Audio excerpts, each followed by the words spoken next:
اللہ پاک تمہیں اور دے، اللہ پاک تمہیں ترقیاں دے، بلندی عطا فرمائے، لیکن دل بھی صاف ہونا چاہیے کہنے کے لیے۔ لوگ زبان سے کہتے ہیں ہاں صحیح ہے، اچھا کرا، اللہ تمہیں اور دے، دل بڑا کرتا ہے اندر سے ان کا، لگتا ہے دل کہتا بس ختم ہو جائے مسئلہ اس کے، یہیں پہ زبان سے مجبوری میں کہتا ہے۔ ایسے نہیں، میرے پیارے آقا محمد مصطفیٰ جن کے لیے اللہ پاک نے زمین کو بنایا تھا، سبحان اللہ، آسمان کو بنایا کس کی وجہ سے بنایا؟ مصطفیٰ کی وجہ سے بنایا۔ زمین کو بنایا، آسمان کو بنا، اس آسمان میں تارے لگا دیے، چاند بھی لگا دیا، دن میں سورج بھی لگا دیا، یہ پہاڑ پیدا کر دیے، درخت پیدا کر دیے، یہاں تک کہ انسان پیدا کر دیے۔ حتیٰ میں یوں کہوں ساری کائنات کے لیے، ساری مخلوق کے لیے میرے مولا نے، اللہ نے اپنے مصطفیٰ کی وجہ سے پیدا کرا ہے۔ یہ بات سچ ہے نا؟ اب بھائی ہمارے پیارے آقا فرماتے ہیں اگر تو کسی کے بارے میں دعا کرتا ہے، دعا، لوگ دعا تو کم کرتے ہیں بد دعا زیادہ کرتے ہیں، آج کل کا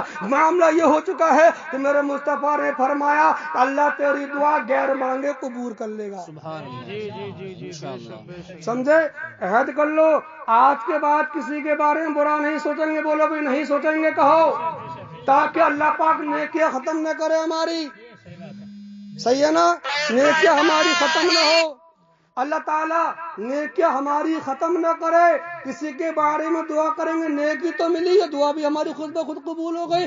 اب ٹھیک ہے، بات کہاں چل رہی تھی، اس بات کو یہی چھوڑتا ہوں۔ حضرات محترم، بات چل رہی تھی نا قبر پہ، ہم قبر تک پہنچ گئے تھے، وہ فرشتے بھی آنے والے ہوتے ہیں، منکر نکیر کا پتہ عالم کیا ہوتا ہے، وہ کیسے فرشتے ہوتے ہیں، حدیث رسول میں لکھا ہے، نقل فرماتے ہیں، پھر میرے اعلیٰ حضرت سبحان اللہ، یار یہ تو سنیوں کی جانے کا سبحان اللہ، ہماری جو جان ہے، ہمارا جو مرکز ہے بریلی شریف ہے۔ تھوڑی سی بات بیان کر دوں آگے بڑھا کر، ہم دنیا کے اندر کہیں پہنچ جائیں، ہم کہیں کہ ہم چشتی ہیں، ہم کہیں ہم قادری ہیں، سہور وردی ہیں، نقش بندی ہے، تو لوگ پوچھتے ہیں کون سے سلسلے سے، کہ سنی ہو، سنیوں کو سلسلہ ہے۔ اگر کہیں بدیش پہنچ جائیں کہ ہم صابری ہیں، اچھا صابری کون ہوتا ہے؟ صابری پاک کی نسبت سے ان کے سلسلے، اچھا صابری ہو، چشتی ہو، تو لوگ پوچھتے ہیں، لیکن جب تم کہو گے نا ہم بریلوی ہیں، تو وہ نہیں پوچھتا، اسے معلوم پڑ جاتا ہے اگر یہ بریلوی ہے تو چشتی بھی ہے، صابری بھی ہے،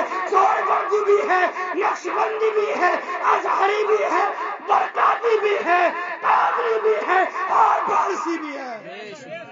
یہ بات صحیح ہے نا حضرات محترم؟ آپ دیکھو بات آگے چلتی ہے، جب قبر میں انسان پہنچ جاتا ہے، مردہ پہنچ جاتا ہے، نماز جنازہ ہونے کے بعد میں جب وہ پہنچ جاتا ہے، اس کو دفنانے کے بعد میں جیسے ہی لوگ واپس ہوتے ہیں، حدیث پاک پڑھ رہا ہوں، بیان کر رہا ہوں، تو لکھا ہے حدیث میں آتا ہے، میرے آقا فرماتے ہیں مردہ مرنے والا قبر کا اندر جو ہوتا ہے وہ ان کی قدموں کی آہٹ کو سنتا ہے، آواز کو سنتا ہے، اور آواز سن کر کہ چیخ مارتا ہے، اے میرے چاہنے والوں کہاں جا رہے ہو، اے میرے بیٹے، اے رشتے داروں، اے میرے عزیز، تو سے مجھ سے بہت محبت کرتا تھا، کہاں جا رہا ہے، مجھے کہاں چھوڑ کر جا رہے ہو، کیسے گڈی میں چھوڑ کر جا رہے ہو، اس میں تو اندھیرا ہی اندھیرا ہے، روشنی کا پتہ ہی نہیں ہے، مٹی ہی مٹی نہیں ہے، لیکن اللہ کی مرضی ہے، ہم اس کی آواز کو نہیں سن سکتے، ایسی بات ہے نا، اس کی آواز کو نہیں سن سکتے، اور باقی تمام مخلوق اس کی آواز کو سنتی ہے، انسان کے علاوہ اور چیخ مارتا ہے، اے میرے عزیز، میں دنیا کے اندر تجھ پر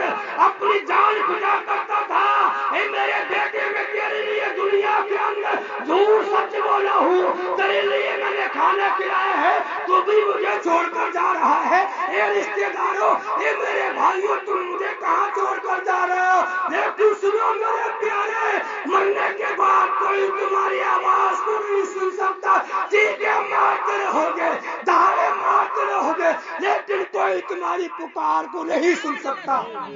کیا کبھی سوچا ایسا ہوگا؟ اب ذرا دماغ کو لگاؤ، سوچو، تبھی تو بات دل کے اندر کوئی بات اترے گی، سوچ تو لو، ذرا دماغ کو گھماؤ نا، اپنے ذہن کو قریب لاؤ میری ہر بات کے حضرات گرامی، لیکن کوئی سنتا ہی نہیں ہے۔ اب کیا ہوتا ہے بھائی، اب کیا ہوتا ہے، اللہ کی مرضی سے دو فرشتے آتے ہیں منکر نکیر قبر کے اندر، آپ یہ واقعات بہرحال ہر بار سنتے ہوں گے، سنا ہوگا، حضرت کئی بار سنا ہوگا، ہوتا رہتا ہے۔ اب سنو ذرا، لیکن میرے سنانے کا مقصد یہ ہے کم سے کم دلوں میں یار خوف خدا تو آ جائے, ایک بات پر عمل تو کر لے تاکہ اللہ تعالیٰ ایک کی بات عمل کرنے سے سب کا بیڑا پار کر دے. اب حضرات گرامی سنیے, وہ فرشتوں کا عالم کیا ہے. ذرا ہم فرشتوں پر روشنی ڈالتے ہیں, ان کا فیس کیسا ہوگا, ان کا چہرہ کیسا ہوگا, ان کے بال کیسے ہوں گے, ان کی آنکھیں کیسی ہوں گی, ان کے ہونٹ کیسے ہوں گے, کیا معاملہ ہوگا. تو سنو میرے آقا فرماتے ہیں جب وہ فرشتے قبر کے اندر انٹر ہوتے یعنی کہ آتے ہیں, قبر کے اندر جب پہنچتے ہیں حضرات گرامی, تو ان کا معاملہ یہ ہے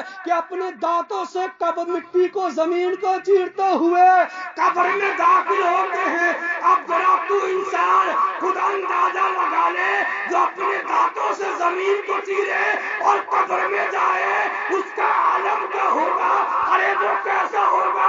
اور تمہیں مجھے سب کو اتنی انسانی مخلوقات ہے, اور جو مسلمان کہتا ہے اپنے آپ کو, سب کو ان سے ملاقات کرنی پڑے گی. ذرا سوچو ہمارا عالم اس وقت کیا ہوگا, دل پر ہمارے کیا بیتتی ہوگی. اب بات ذرا آگے بڑھاتے ہیں. فرشتے زمین کو چیرتے ہوئے قبر میں داخل ہو جاتے ہیں. قبر میں داخل ہونے کے بعد میں جو مردہ ہوتا ہے اس کو جھنجھوڑتے ہیں. اللہ کی مرضی ہے دنیا کے اندر جب انسان عالم برزخ سے آتا ہے, روح ماں کے پیٹ میں آتی ہے, اللہ فرماتا ہے عالم بدل, روح ماں کے سکم میں آ جاتی ہے. پھر اللہ فرماتا ہے عالم بدل, اب وہ 7 مہینے یا 9 مہینے کے بعد میں دنیا کے اندر آ جاتا ہے. جب تک اس کی زندگی ہوتی ہے جیتا ہے, تو اللہ تعالیٰ فرماتا ہے عالم بدل, عالم بدل. تو وہ مر جاتا ہے, قبر میں پہنچ جاتا ہے. معلوم وہ انسان مرتا نہیں, بس خالی دنیا بدلتا رہتا ہے. کبھی جلین سے, کبھی عالم برزخ سے, کبھی ماں کے پیٹ سے, کبھی دنیا سے قبر کے اندر, پھر قبر سے جائے گا حشر کے اندر.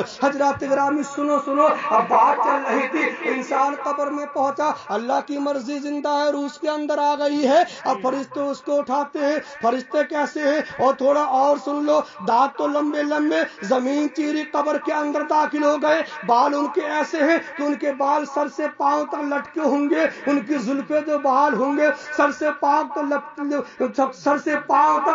ہوں گے, لگے ہوں گے زمین تک. اور آنکھوں کا منظر کیا ہوگا, آپ میری بات سن رہے ہو ذہن نشین کر.